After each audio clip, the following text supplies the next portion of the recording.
Story 1. So my boyfriend and I have what I thought was a really solid relationship. I'm 32, he's 37. We've been together for a year, and we took the big step of moving in together about 9 months ago. Everything has been great. Before me, he was single for about 5 years. And before that, he was in a very serious 7-year relationship with his ex. The backstory on their breakup is pretty intense. She broke things off with him right after he got extremely sick and had to spend months in and out of the hospital.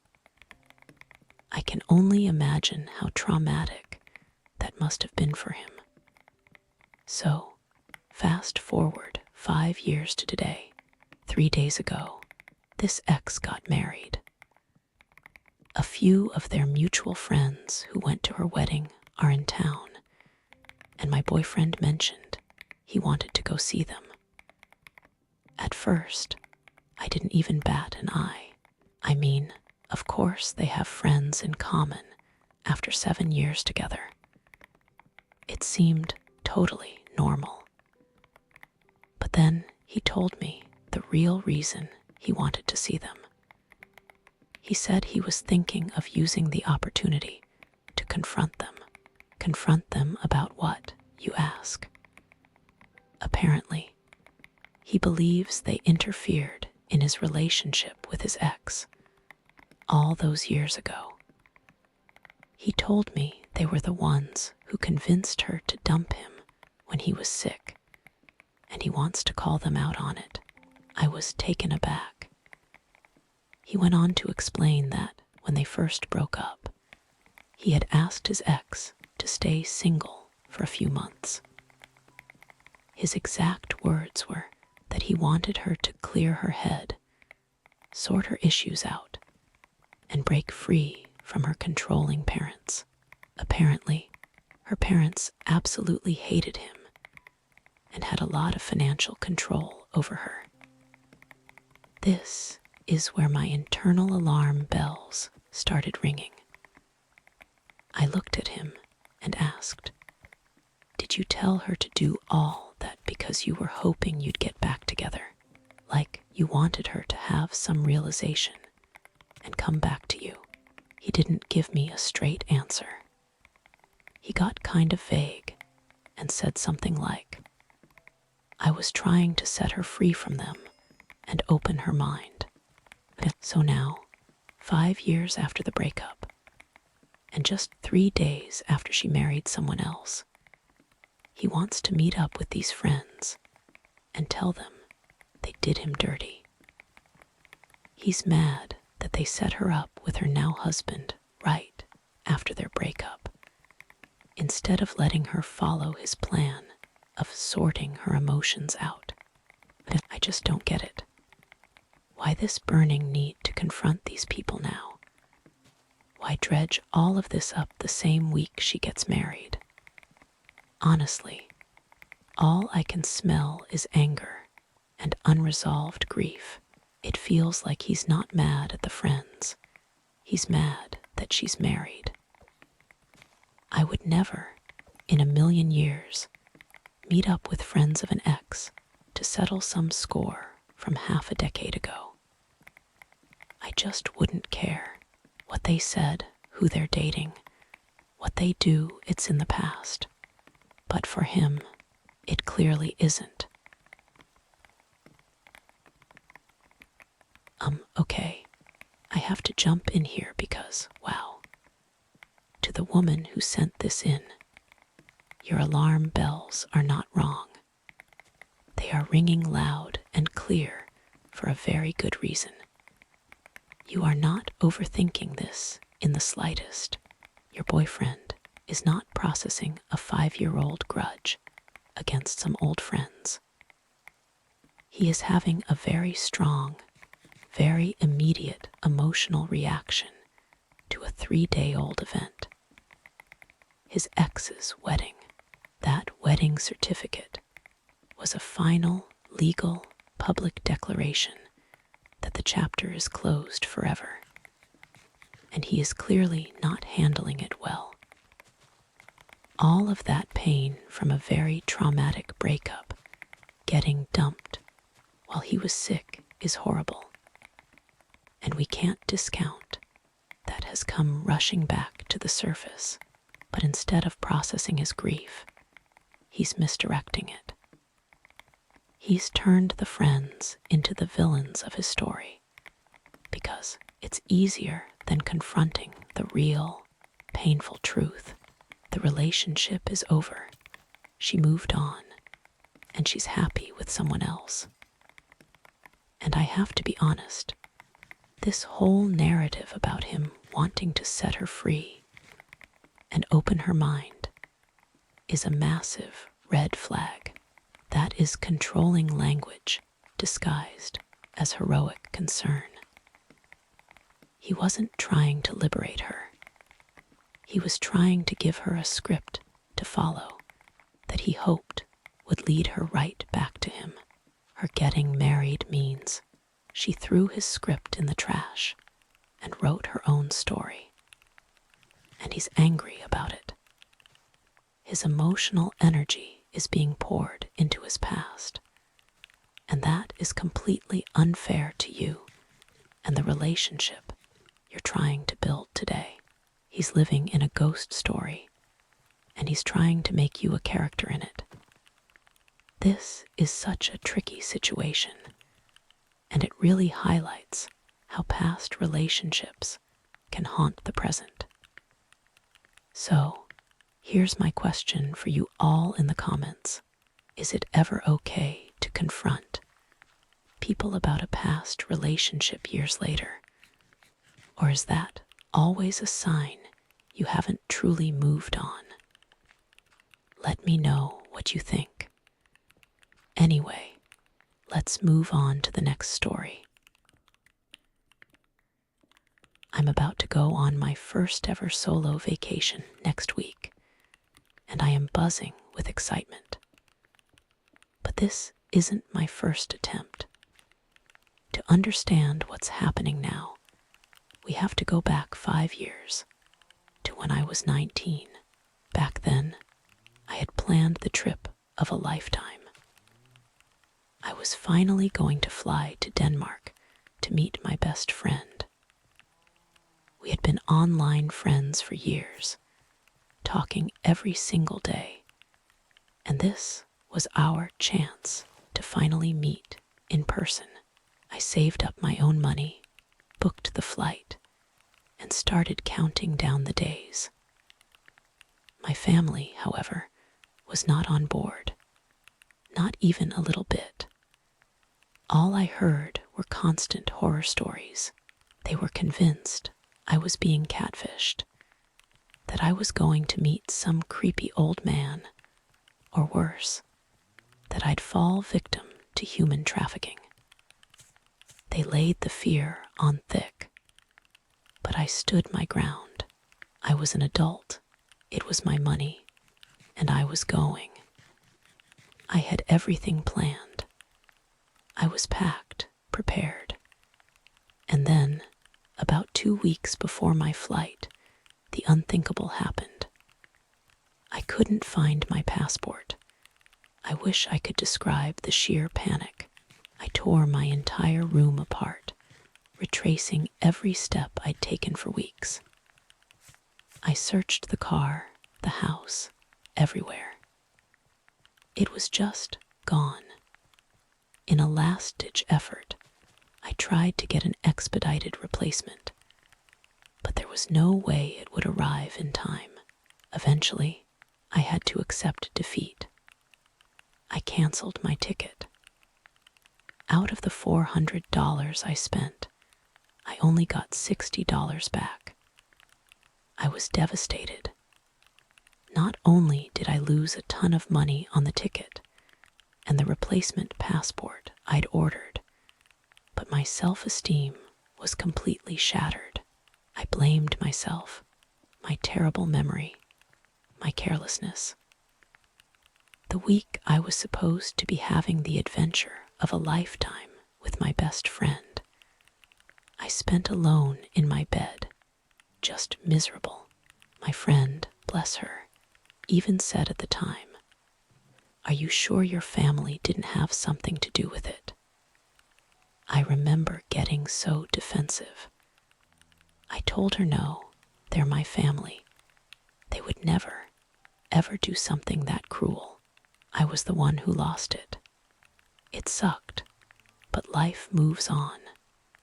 And it did, until this week. 5 years later, I decided it was time. My friend in Denmark is going through something and needs support. And honestly, I just need a vacation. It was spontaneous, but it felt right.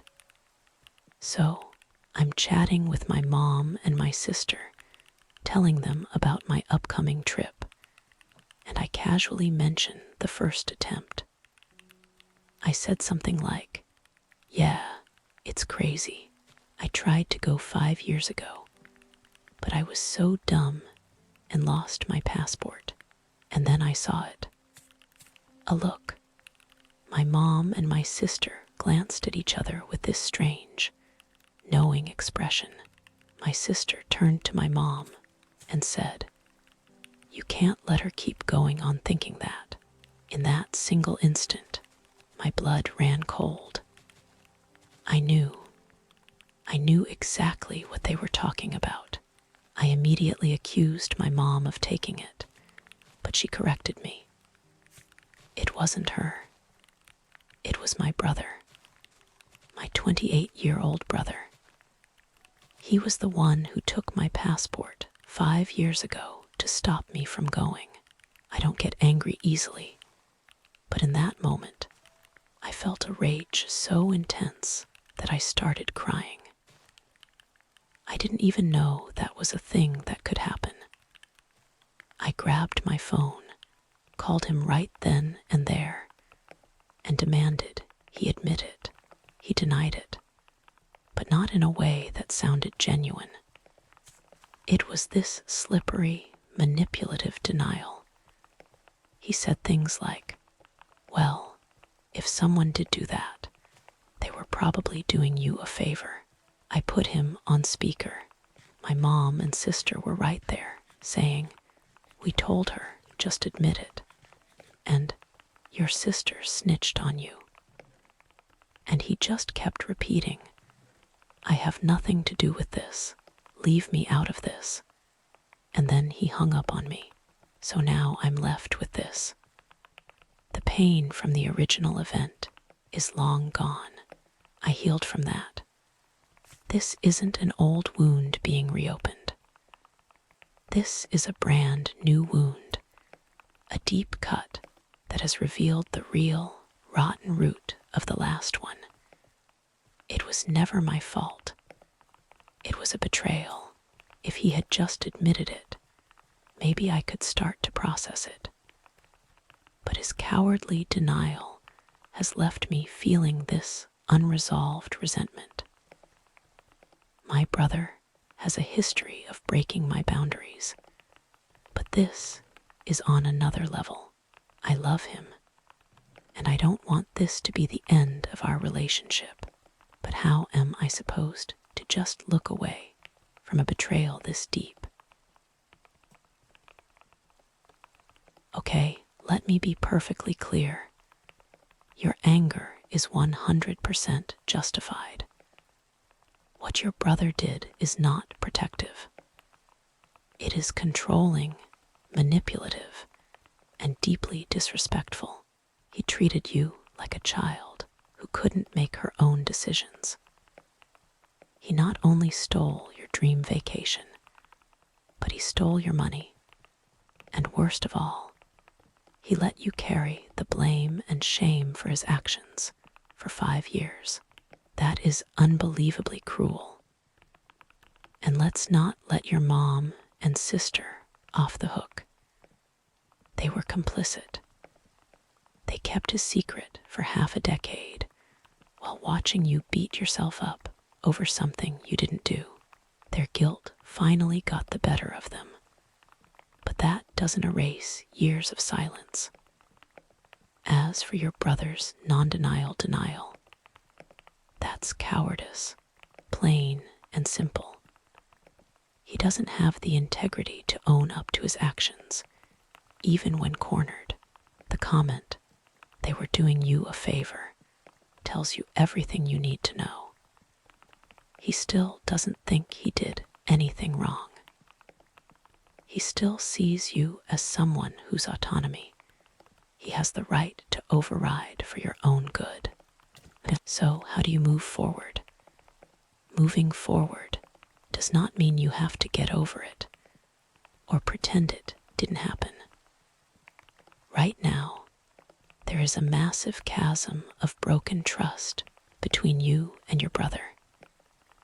You did not create that chasm. He did. Therefore, the responsibility to build a bridge across it is on him.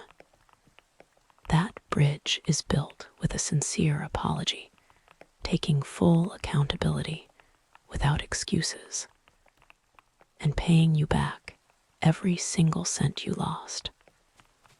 Until he can do that, you have every right to take a step back and protect yourself. This isn't about ending the relationship. It's about demanding the respect you have been denied.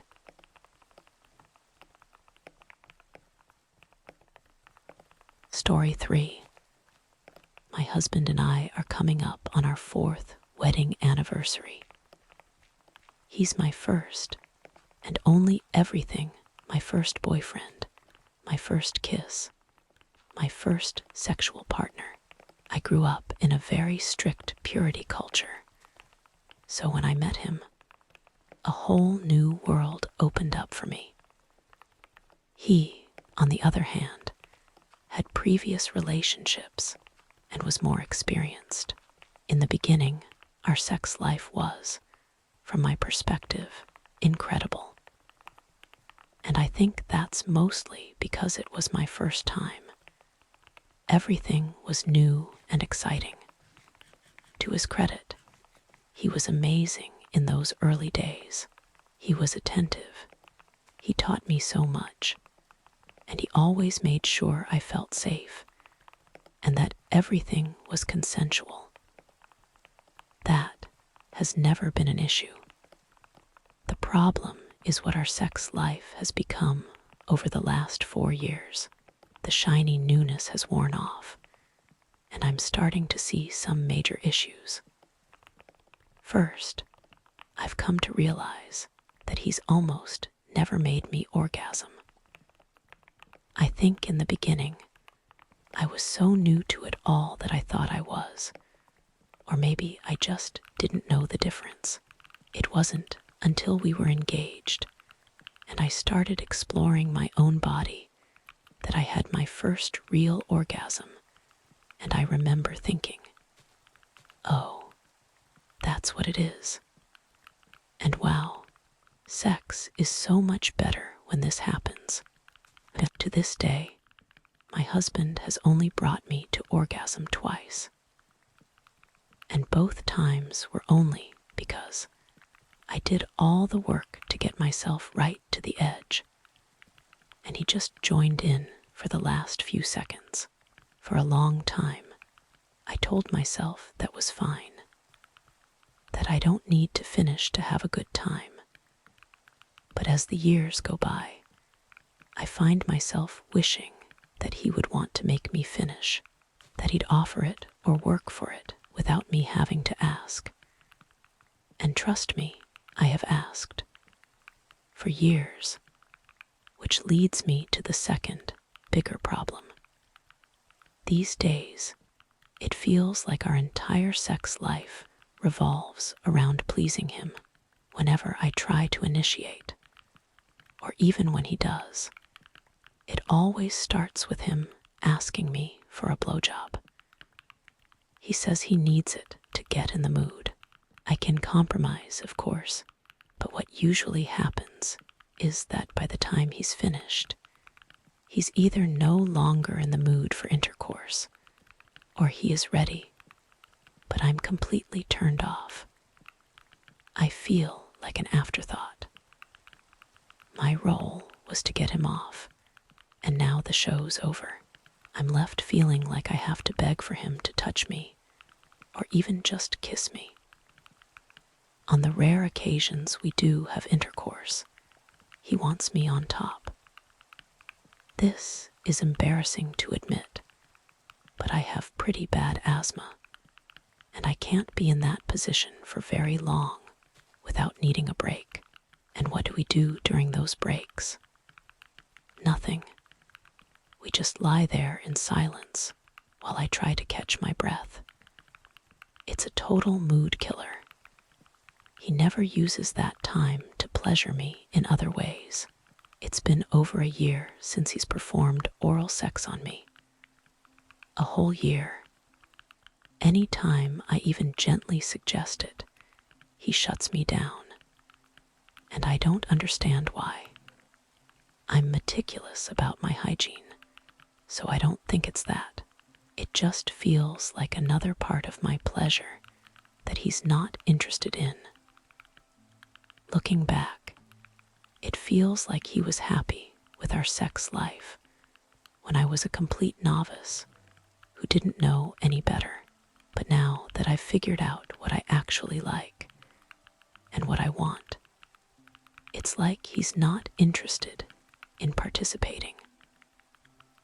My initiations are almost always rejected unless I'm offering him something first. I have tried everything to communicate this. We've had big, sit-down, heart-to-heart conversations. I've tried telling him things in the moment. I've even sent him articles and texts. Each time, I think we've had a breakthrough. But within a week, we fall right back into the same self-centered cycle. The worst part is that the rest of our marriage is truly great. We are best friends. We never fight. We work well together. We have the same sense of humor, and we respect each other deeply. This sexual disconnect is the only major issue, and I just don't know how many more times I can have this same conversation before I just give up on ever being truly satisfied by my own husband. Okay, first of all, to the woman who wrote this, my heart goes out to you. Feeling lonely within the most intimate part of your marriage is an incredibly painful and isolating experience. What you're feeling is completely valid, and you are not asking for too much. You are asking for the bare minimum. A partner who is an enthusiastic and caring participant in your mutual pleasure. Let's address your friend's comments.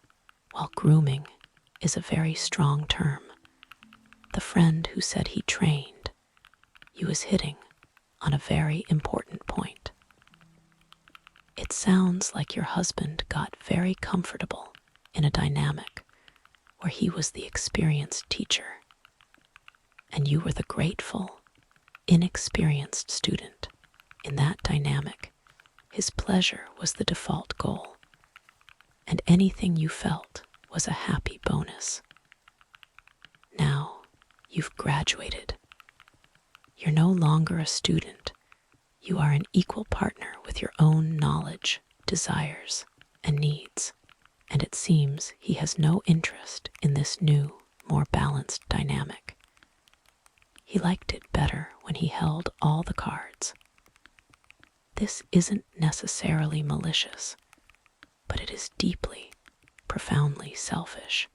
The most concerning part of this story is not the sexual incompatibility itself, but his consistent refusal to engage with your attempts to fix it. This is not a communication problem on your part. You have been abundantly clear. This is a reception and action problem on his part.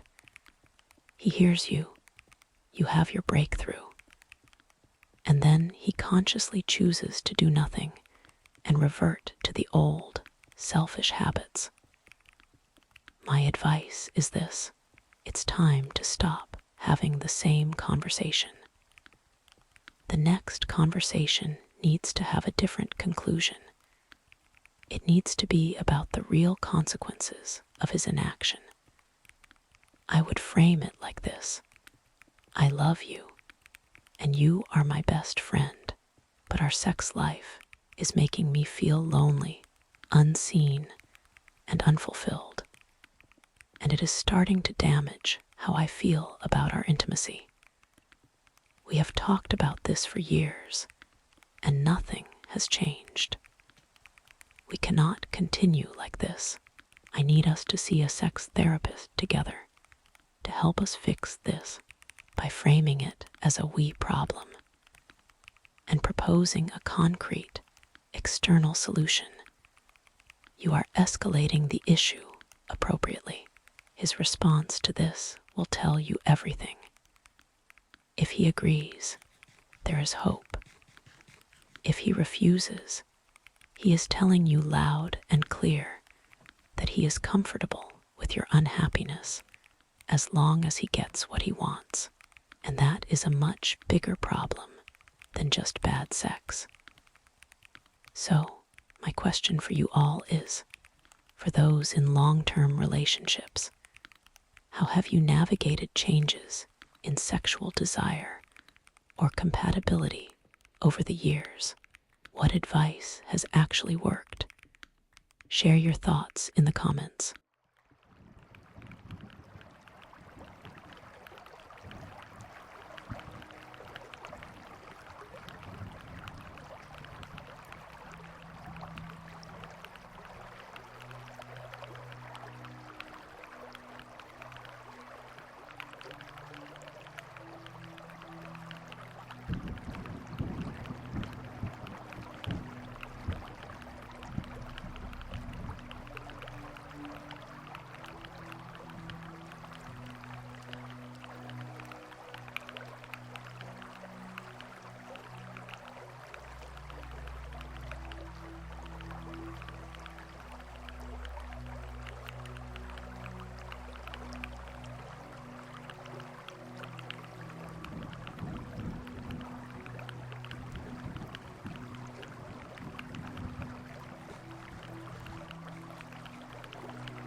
No one will believe me. What do I do?